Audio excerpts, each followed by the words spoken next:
နင်္လာနေ့ဖွာတွေစိတ်တူတဲ့အခါတုတ်ပြန်ပုံတွေကတော့နံပါတ်1စိတ်ခံစားမှုအတက်အကျမြန်ခြင်းတနင်္လာနေ့ဖွာတွေဟာလရဲ့လွှမ်းမိုးမှုကြောင့်သူတို့ရဲ့စိတ်ခံစားမှုကအရန်အပြောင်းလဲမြင်တတ်ပါတယ်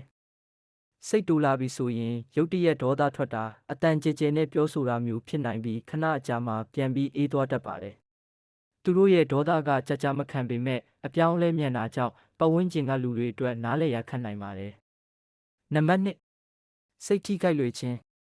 သူတို့ဟာအတော်လေးစိတ်အားငယ်လွယ်သူတွေဖြစ်တာကြောင့်သူတို့ရဲ့ခံစားချက်တွေကိုမလေးစားရင်အယမ်းကိုစိတ်တူတတ်ကြပါတယ်ဒေါသကိုဓာတ်ရိုက်ကြီးပောက်ကွဲတာထက်စိတ်ထဲမှာမှတ်ထားပြီးမကြေမနက်ဖြစ်နေတတ်ပါတယ်နံပါတ်3မျက်ရည်ကျခြင်း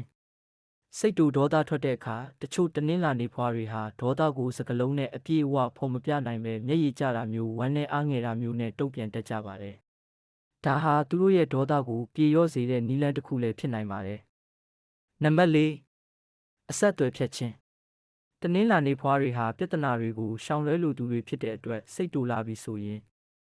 ဆက်ပြီးငင်းခုန်နေမဲ့အစားတိတ်ဆိတ်သွားတာစကားမပြောဘဲခဏရှောင်ထွက်သွားတာမျိုးလုပ်တတ်ကြပါတယ်နံပါတ်5မပြတ်သားခြင်းဒေါသထွက်နေတဲ့အချိန်မှာသူတို့ရဲ့စိတ်ကပိုပြီးမတည်ငြိမ်တတ်တဲ့အတွက်ဆုံးဖြတ်ချက်တွေချရခက်ခဲတတ်ပါတယ်တခါတလေကြာရင်ဒီဒေါသစိတ်နဲ့မစင်စားပဲအလင်းစလိုဆုံးဖြတ်ချက်တွေချလိုက်မိတာမျိုးလည်းဖြစ်တတ်ပါတယ်